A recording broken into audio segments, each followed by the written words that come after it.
Hello there, everyone, and welcome back to Radiant Moon Tarot. My name is Victoria, and we've got your daily reading here for Thursday, October the 16th of 2025. So we do have some really pleasant energy that is around. Of course, we've got Venus that has entered the sign of Libra, so this is really wonderful energy for creativity, for finding balance and harmony within partnerships, finding new partners, resolving issues, just not a lot of kind of love and harmony that is in the air with that. But we also do today have the moon shifting signs, and the moon will enter Virgo.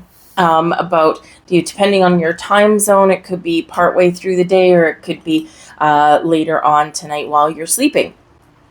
But when the moon enters Virgo, we feel like we feel like we want to focus on some Virgo things, right? And some Virgo things can be about our health, happiness, and well-being. It can be about cleansing and decluttering, whether it's our energy, whether it's something within our relationships, Venus and Libra, or whether it's just something like in our physical world, like around our home.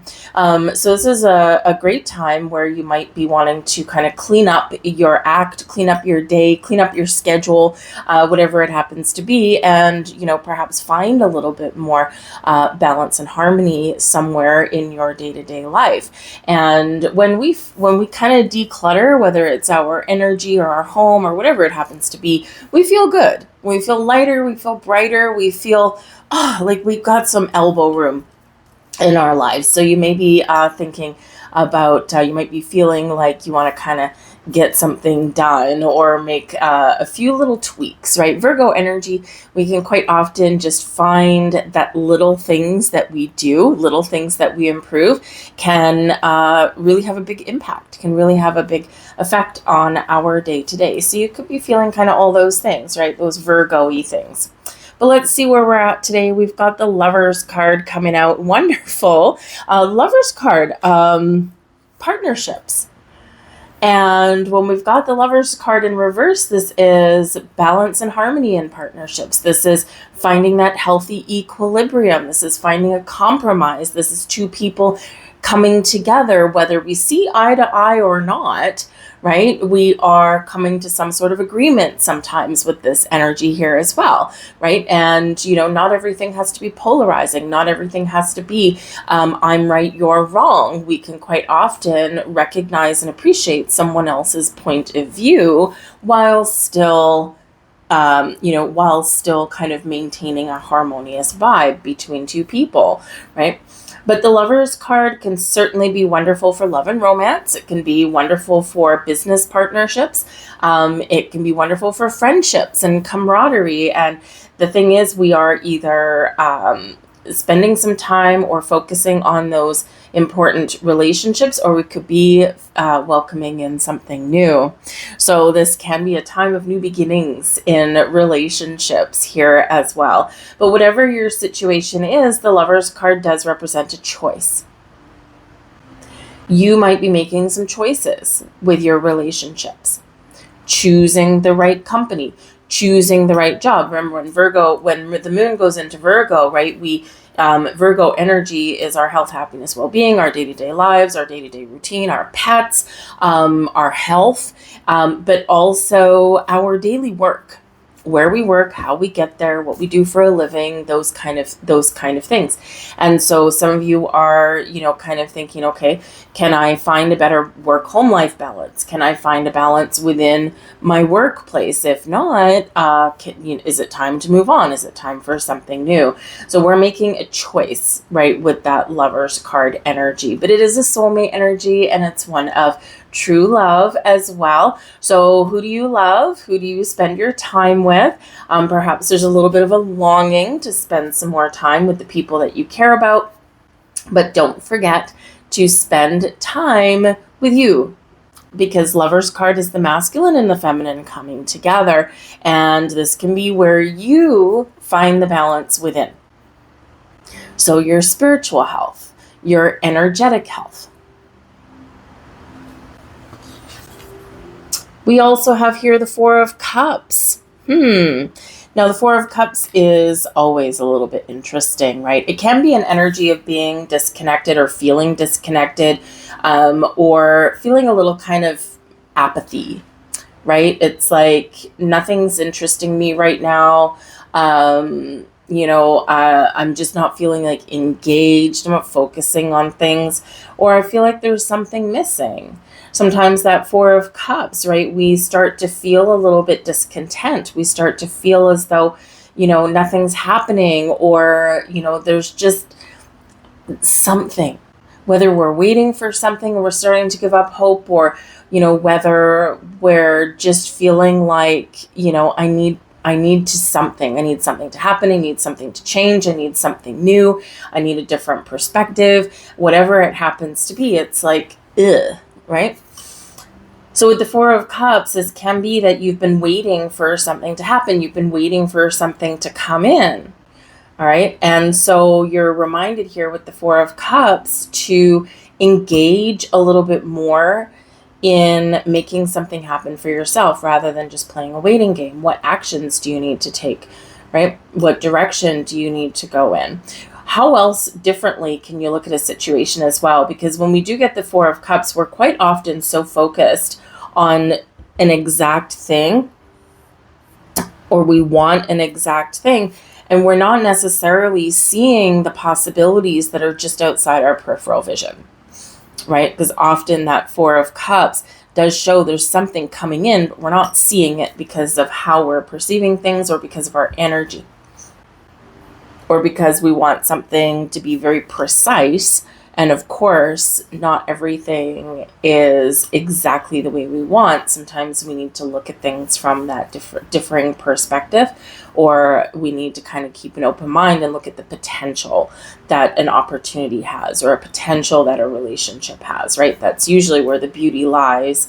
Things just look a little bit differently than what we had envisioned in our mind. They're usually better. So that Four of Cups can be a little bit of a tricky one. And we've got the Seven of Cups here as well. Okay, so, for some of you, your emotions are kind of, you're kind of like imagining something, because that Seven of Cups can represent having some options. Okay, it can represent needing to make a choice, needing to make a decision, but things are spinning around in our head like swirly twirly gumdrops, and we're just not entirely sure what we want, what direction to take, what to choose, where to go, right? So kind of like this Four of Cups. And so what happens, we get confused. We sometimes get a little bit, we sometimes, kind of procrastinate a little bit, or we just get a little bit overwhelmed. Sometimes we don't make a choice, or we don't do anything about our current position or situation out of fear. And the Seven of Cups can represent there's options around there for you. There's things that you can do, things that you can try, things that you can fix, things that you can pursue. But we need to trust ourselves to make the right decisions, the right choices for ourselves, right? Without that element of fear, or being willing to face our fear, right? Because sometimes things can work out wonderfully. Sometimes maybe they don't. But if we don't do anything and we kind of sit in this little vortex of energy, then nothing's ever going to happen. Nothing's ever going to change. Nothing's ever going to get resolved. So sometimes we need to face our fear, and we need to trust ourselves that we are making the right choice, the right moves for ourselves. Now, having said that, the Seven of Cups can actually be a really wonderful energy as well, because it does spark some imagination, right? It does spark like kind of your daydreaming energy. It's like, oh, these are the things that I wish I had. These are the things I want. So it's great for using your imagination to create something, right? But again, we kind of sometimes have to get a little bit out of our head, and a little bit out of our, imagination, right? And we need to take some action. We need to take initiative in some way, because we can become a little bit of an armchair astronaut with that one, right? We're just living our wonderfully perfect life in our fantasy land. right? And then when we come back to reality, Four of Cups, right, it's like, oh yeah, things aren't really quite like what I wanted them to be. So, so what can you do about your situation, right? And the Lover's card says, make a choice, trust yourself, and stick with it. Whether you want to have a conversation, whether you want to try something new, whether you want to make a change, whatever it happens to be, trust yourself that you can make the right decision. And even though, we all have fears, right? That Seven of Cups, we all have fears. We all get confused. We all kind of, have a little fantasy every once in a while. It's not a bad thing until we get stuck there. But options, right? So you could have some very interesting options that are in front of you right now. You just need to choose what you want. You need to choose what direction, or you need to be open to something here as well. Thank you very much. And what do we have here? We've got the scrying mirror with shadow. So, some of you could be, again, kind of doing a little bit of shadow work, or there's some hidden message somewhere that is trying to call to you, that is trying to reach to you. When we do a little bit of shadow work, we, go internal, right? We go beneath the surface of things. But that shadow side of ourselves can represent the side that we don't want to look at, the side that we don't want to address. We hear a lot of things about love and light, right? Love and light is wonderful things. Light energy is beautiful. It's healing. It's protective. But with every light, there is shadow. And in that shadow, we all have a shadow side, right? We all have that little dark area within, right? Where things like our fears live, our pain lives, our hurt lives, right? Through the darkness and addressing the darkness and acknowledging that dark shadow energy, we can find the light.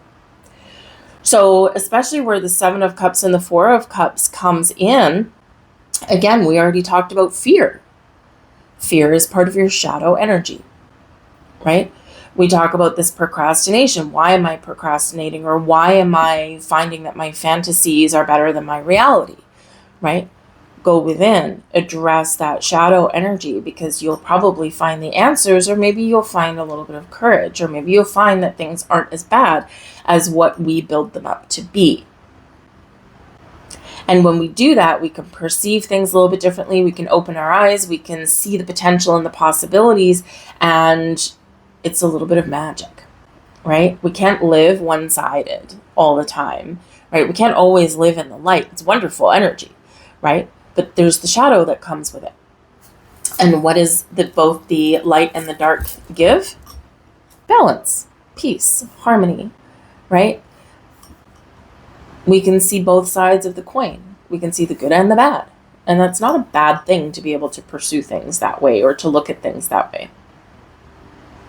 So the scrying mirror is trying to show you something that needs to be fixed, healed, or show you that there's more possibilities out there than maybe you are able to see right now, because something is in the way, right? And quite often for a lot of us, it's like fear of an outcome or fear of change. Fear is a big one. But this is the time of year where we can work through those things. I'm going to leave that there for you guys. I hope there was something here for you. If so, please do like, share, and subscribe. I thank you so very much for watching. Remember, the Lover's card is your biggest energy of your day. And so this can be really wonderful, really positive. And but you can work through some things there as well. I'll thank you very much for watching, and I'll see you tomorrow. Bye.